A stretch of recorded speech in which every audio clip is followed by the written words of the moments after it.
Seruan penutupan PT Toba Pol Lestari kembali diserukan pimpinan tertinggi Huria Kristen Batak Protestan atau Eporus HKBP. Pada Maret lalu, Eporus HKBP Victor Tinambunan memimpin doa dan ibadah bersama dalam tajuk Merawat Alam Tanah Batak di Kabupaten Toba, Sumatera Utara. Doa bersama ini sebagai bentuk respon kepedulian gereja dan rohaniawan terhadap dinamika masyarakat adat, pencemaran dan kerusakan lingkungan yang terjadi di Tanah Batak.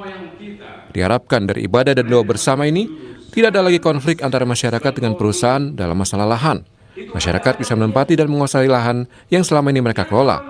Lahan dan hutan di Tanah Batak kembali hijau dan tidak ada pencemaran, baik di kawasan hutan maupun di Danau Toba. Masyarakat adat dan jemaat yang hadir mulai dari Kabupaten Toba, Tapanuli Utara, Humbang, Hasuduntan, Simalungun, hingga dari Kota Medan. Kita lihat sendiri fakta yang terjadi. Puluhan tahun ini, bencana itu berulang kali, korban manusia banyak. Tanah-tanah pertanian sawah itu ditimpa oleh tanah longsor sehingga warga kita tidak bisa menikmati kehidupan. Dan sungai semakin berkurang, danau tercemar. Sehingga dengan fakta-fakta yang di depan mata ini, tidak ada keraguan bahwa Tanah Batak ini dalam keadaan sangat krisis. Selain ibadah dan doa bersama, acara diisi orasi untuk alam Tanah Batak, mulai dari PGI, utusan gereja-gereja, masyarakat adat, dan masyarakat umum, dan diakhiri penandatanganan komitmen pelestarian alam Tanah Batak. Armendo Sinaga, Kompas TV, Toba, Sumatera Utara. Sementara itu, Saudara, Aliansi Serikat Pekerja PT TPL menyayangkan pernyataan Eporus HKBP soal desakan penutupan PT Toba Pol Lestari. Serikat Pekerja meminta agar pimpinan HKBP tidak mendengarkan keterangan dari satu pihak saja. Serikat buruh, serikat pekerja yang ada di Toba Pol Lestari sangat-sangat menyayangkan dari statement salah satu pimpinan gereja yang menyatakan tutup TPL, yang tanpa memikirkan dari keseluruh aspek. Tolong dipikirkan kami pekerja yang ada di PT Toba Pol Lestari. Seandai kata Bapak mengatakan ini tutup, bagaimana dengan nasib kami, nasib anak dan istri kami? Jadi marilah kami menyarankan kepada Bapak supaya menampung aspirasi itu tidak sepihak. Duduk bersama dengan pemerintah dan manajemen Toba Pol Lestari mencari solusi yang terbaik yang terjadi selama ini. Jangan dikatakan PT Toba Pol Lestari ini perusak lingkungan. Apakah Bapak sudah melihat dan menyelidiki? Jadi kami sangat menyayangkan statement dari Bapak pimpinan Eporus HKBP yang menyatakan tutup TPL. Lebih lengkap soal ini kita akan bahas bersama dengan Eporus atau pimpinan tertinggi Huria Kristen Batak Protestan Pendeta Victor Tinambunan. Selamat pagi Pak Victor. Selamat pagi Nisti. Ya, Pak Victor, Anda menyerukan untuk menutup PT TPL dan bisa dijelaskan sebenarnya apa penyebab kemudian Anda dan juga pihak gereja mendorong agar perusahaan atau PT TPL ini kemudian harus ditutup? Ya, pertama kita lihat secara global dulu ya. Para pakar sepakat bahwa dari 10 ancaman global sekarang ini, krisis ekologi itu ada di urutan pertama. Bahkan sebetulnya bukan krisis, ini bencana ekologis. Dan ini dampaknya untuk keseluruh termasuk kita di Indonesia. Nah, oleh karena itu, saya sendiri sejak dibuka dulu Indorayon namanya sampai TPL, sejak dibuka saya hanya 8 tahun tidak di sini. Artinya saya saksi mata, saya mendengar dari banyak pihak tidak betul seperti yang tadi disampaikan teman dari TPL sepihak. Ini sudah banyak pihak yang saya dengar. Saya mendengar dari pihak masyarakat banyak, mendengar pimpinan-pimpinan gereja, mendengar LSM, mendengar pihak kampus, mendengar banyak. Jadi dari segi mendengar pihak saya sudah banyak. Dan dari pengalaman empiris jelas sekali hasil-hasil studi. Korban-korban sejak berdirinya TPL ini sudah begitu banyak. Korban jiwa, korban luka, korban persawahan, perladangan dan sebagainya. Betul kita menghormati saudara-saudara kita yang bisa kita katakan minoritas lah masyarakat Tapanuli ini yang bekerja di situ. Dan kita akui itu, tetapi kita harus melihat yang lebih besar gitu. Yang mayoritas korban kehadiran TPL, baik lokal di sini maupun ini berdampak secara nasional dan juga internasional. Jadi seruan ini sejatinya ini betul-betul seiring dengan apa yang dicanangkan, yang kita banggakan, kita hormati Bapak Presiden dengan asta citanya, antaranya ada dua sebetulnya yang sangat ditekankan dalam asta cita itu oleh Bapak Presiden Prabowo yang kita hormati. Satu, di nomor 2 itu ekonomi hijau. Yang ke-8 malah lebih jelas dari Pak Prabowo, memperkuat penyelarasan kehidupan harmonis dengan lingkungan alam dan budaya. Jadi dari segi pengalaman kita, dari hasil studi, dari semua masyarakat yang kita dengar, program yang dicanangkan, yang kita banggakan, kita hormati Presiden Prabowo, ya kita harus tegak lurus kepada Pak Presiden. Itu, Desi. Oke, Pak Victor, tadi kan sudah kita dengarkan bersama bahwa ada pernyataan dari Aliansi Serikat Pekerja di PT TPL yang kemudian salah satunya membantah kalau ada kalau perusahaan ini kemudian merusak lingkungan. Nah, bahkan Serikat Pekerja PT TPL mengatakan selidiki dulu lebih jelasnya, lebih komprehensifnya. Nah, respon Anda seperti apa, Pak Victor? Penelitian sudah banyak, Bu Desti. Salah satu yang sudah lama bergerak di sini, KSPPN misalkan, punya data-data ini banyak. Saya terima dari hasil-hasil penelitian. Jadi pengalaman empiris kita pun jelas-jelas baru-baru ini masih segar di ingatan kita. Korban banjir di mana-mana. Dan sebetulnya ini yang perlu kita antisipasi ke depan, karena nanti ini mulai Oktober sampai Januari tahun depan, ini akan musim hujan. Jadi kita mulai sekarang harus betul-betul menjaga, jangan sampai bencana yang lebih dahsyat, lebih besar terjadi. Itu tidak ada keraguan. Hasil penelitian yang sahih itu bahwa bencana yang silih berganti terjadi di Tanah Batak, Tapanuli Raya ini, itu ada kaitannya dengan kehancuran hutan-hutan kita di sini. Oke, Pak Victor, Anda juga sempat menyinggung soal bagaimana tanggung jawab perusahaan khususnya kepada warga sekitar. Apa artinya ini? Selama ini Anda melihat dan juga masyarakat menilai tidak ada tanggung jawab yang dilakukan oleh PT TPL selama ini, selama beroperasi di sana? Ya tentu ya kita dengar ada, dan itu yang saya dengar juga di media sosial, ada CSR, bahkan gereja sendiri menerima, ada yang beasiswa, oke, itu kita akui. Tetapi kita kan melihat gambaran yang lebih besar. Sebagian kecil memang mendapat keuntungan, dapat menikmatinya. Tapi sekali lagi kita harus melihat keadaan yang lebih luas. Tapanuli Raya ini, Indonesia ini, bahkan kita harus juga berpikir sekarang, satu pohon kita tebang di Tapanuli ini berdampak secara global. Nah, jadi marilah kita melihat dengan jernih, bukan hanya kepentingan yang sempit, hanya beberapa orang. Mari kita lihat yang lebih luas, lebih besar. Indonesia ini kita harapkan tidak ada bencana. Secara global kita tidak menyumbang bencana ke dunia ini, tetapi kita sebagai bangsa yang bermartabat, bangsa yang besar, seperti yang tadi Pak Presiden sendiri sudah mencanangkan ini. Ini tentu dengan pertimbangan yang sangat matang. Oleh karena itu kita semua harus ikut. Gereja-gereja menopang, mendukung sedaya mampu apa yang dicanangkan oleh Bapak Presiden.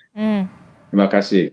Pak Victor, ini kan kalau kita lihat sebelumnya begitu ya, juga sempat digelar doa bersama untuk merawat alam Tanah Batak. Nah, ini artinya sudah banyak kerusakan alam akibat dari operasi perusahaan PT TPL itu? Kerusakan apa yang kemudian berdampak langsung kepada masyarakat di sekitar di sana, di lokasi sana, Pak Victor? Satu, beberapa kali terjadi banjir bandang karena hutan habis. Kedua, tanah longsor yang menimpa beberapa warga kita, rumah rusak, ada korban jiwa. Nah, konflik-konflik sebelumnya juga terjadi. Nah, keadaan Danau Toba juga terganggu. Ada begitu banyak, daftar ini bisa dipelajari lah, tetapi intinya memang lebih banyak dampak negatifnya terhadap kehidupan yang lebih luas, alam Tanah Batak, masyarakat di sini, lebih banyak dampak negatifnya. Itu intinya. Oke, baik. Nah, kalau berbicara soal dampak apa saja, kemudian, nah, yang kemudian menjadi perhatian kita juga kerugian apa yang kemudian dialami oleh warga sekitar dengan adanya operasional dari PT TPL ini. Kalau bisa dijelaskan PT TPL ini memang fokusnya di bidang apa dan sudah berapa lama sebenarnya sudah beroperasi? Ini lebih daripada 30 tahun dan 30 memang tahun? kita dengar 30 tahun lebih, 35 tahun seperti itulah. Dan pasang surut pernah juga tutup. Dan jangan lupa Adisti, bukan saya yang pertama. Beberapa tahun yang lalu, saya bisa cek tahun berapa, sudah ada seruan pimpinan-pimpinan gereja di sini juga untuk tutup. Jadi bukan ini, sudah pernah berapa kali. Nah, apa yang menjadi secara konkret, ya pertama seringkali jalan-jalan kita menjadi rusak karena truk-truk lewat. Mungkin mereka membayar pajak, tapi barangkali pajaknya juga hanya untuk membangun infrastruktur, itu saya nggak tahu, tetapi seringkali jalan-jalan kita. Nah, sudah beberapa kali terjadi tanah longsor sehingga sawah masyarakat ditimpa, masyarakat kita tidak bisa mengerjakan ladangnya. Nah, saya sudah sebutkan tadi beberapa kali banjir bandang terakhir di Parapat itu kami hadir di sana bersama masyarakat, korban rumah-rumah hancur. Sekali lagi sebetulnya ada sumber-sumber yang sangat jelas menyimpulkan itu. Oke, tadi juga Anda sempat menyinggung Pak Victor, sudah ada desakan untuk menutup dari PT TPL ini dari masyarakat sudah bertahun-tahun lamanya. Artinya memang sampai saat ini tidak ada komunikasi yang kemudian menghasilkan win-win solution antara perusahaan dan juga warga sekitar, termasuk juga dari pemerintah daerah setempat, Pak Victor. Iya, jadi itu juga yang saya sangat perhatikan juga. Selama 35 tahun lebih pemilik PT TPL ini, nggak tahu entah berapa orang kami yang ada di sini mengetahui siapa. Jadi kami tidak pernah bertemu, dan dalam budaya kami sebetulnya orang-orang Batak gitu, kalau ada hadir di tengah-tengah kita, ya kita saling mengenal, bersilaturahmi.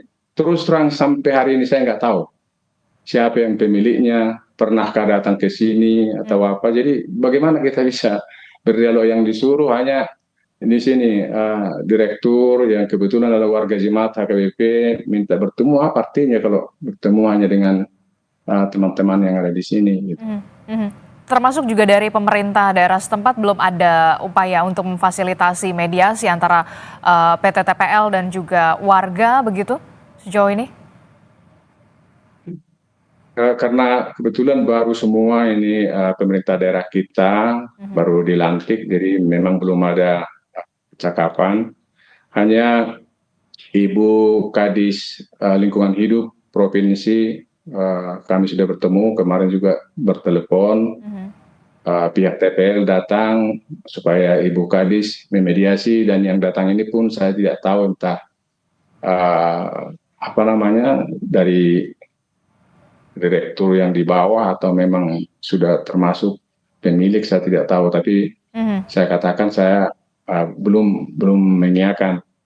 Tapi ada kemarin Ibu Kadis, dan beliau ini saya sangat bangga, Kadis Lingkungan Hidup. Beliau itu juga sebetulnya sangat mencintai lingkungan. Beberapa kali berseru supaya penebangan hutan dihentikan, tapi sampai hari ini terus berjalan. Apa yang disampaikan oleh Ibu Kadis Lingkungan Hidup Provinsi itu seperti tidak ditanggapi, tidak dengar. Sampai hari ini di daerah Parilitan, Saragitang, penebangan pohon itu terus Dilakukan. terjadi sampai hari ini. Sangat memprihatinkan sebetulnya. Oke, itu kalau untuk solusi jangka panjang berarti apa yang kemudian diharapkan, dan juga jangka pendek apa yang diharapkan dari dengan adanya PT TPL ini begitu? Apa yang diharapkan dari masyarakat? Jangan sampai kemudian kerusakan lingkungan juga dampaknya kerugiannya terhadap masyarakat terus terjadi, Pak Victor. Ya, pertama memang harus dipulihkan ini hutan-hutan tanah badak ini. Tidak mungkin seperti semula, tetapi persentase sudah ada yang pakar untuk yang menghitung berapa persenkah hutan di wilayah ini supaya ini aman, terhindar dari bencana. Kemudian kalau lingkungan hidup ini baik, ada dampaknya ke Danau Toba, dan kalau Danau Toba itu bebas dari bencana, bersih, kita mengharapkan turis mancanegara akan bisa mengimbangi Bali. Dan kalau turis mancanegara rame-rame datang ke Danau Toba karena dia bersih, terawat, tidak ada ancaman, itu juga akan mensejahterakan, akan jauh lebih sejahtera masyarakat di sini kalau Danau Toba itu betul-betul pulih sebagai geopark. Jadi tidak perlu sebetulnya merusak alam di Tapanuli Raya ini untuk meningkatkan perekonomian yang pada kenyataannya mayoritas menjadi sangat terganggu. Nah, kalau alam Tapanuli Raya ini lestari, hutannya baik, danau terpelihara, turis datang, kita akan bisa menyaksikan jauh lebih dahsyat keadaan perekonomian masyarakat di Tanah Batak. Ini yang kita percaya. Jadi semangat untuk merawat Danau Toba ini sekarang sudah menggema kembali. Dan kalau ini realisasi akan luar biasa. 1 juta saja mungkin dalam 1 tahun turis mancanegara datang ke sini, itu pasti akan mensejahterakan masyarakat. Tapi kalau tidak ada perubahan, pembabatan hutan terus terjadi, bencana terjadi, Danau Toba kotor, ya bagaimana mungkin turis akan datang? Jadi ini fokus kita. Kalau boleh kami menghimbau dari Tapanuli Raya ini, semua kita yang ada di Tapanuli, yang kita hormati para pejabat di pusat, berilah perhatian serius untuk merawat Danau Toba ini. Kalau Danau Toba itu mantap, turis-turis mancanegara hadir, itu akan lebih mensejahterakan Provinsi Sumatera Utara, perekonomian Indonesia juga akan pasti akan lebih baik. Oke, baik. Tentu saja kita harapkan ada solusi win-win solution yang kemudian nanti akan tercapai begitu dengan difasilitasi oleh pemerintah daerah setempat antara warga sekitar dan juga PT TPL. Terima kasih Eforus atau pimpinan tertinggi Huriah Kristen Batak Protestan, Pendeta Victor Tinambunan, dan perbincangan kita di pagi hari ini dengan Eforus HKBP adalah untuk menyimak lebih gamblang soal permasalahan yang kemudian disampaikan dari satu sisi terlebih dahulu, kemudian tentu saja di lain kesempatan kami juga akan memberikan ruang untuk pihak dari PT TPL. Terima kasih Pak Victor telah bergabung bersama kami. Selamat pagi, sehat selalu. Terima kasih.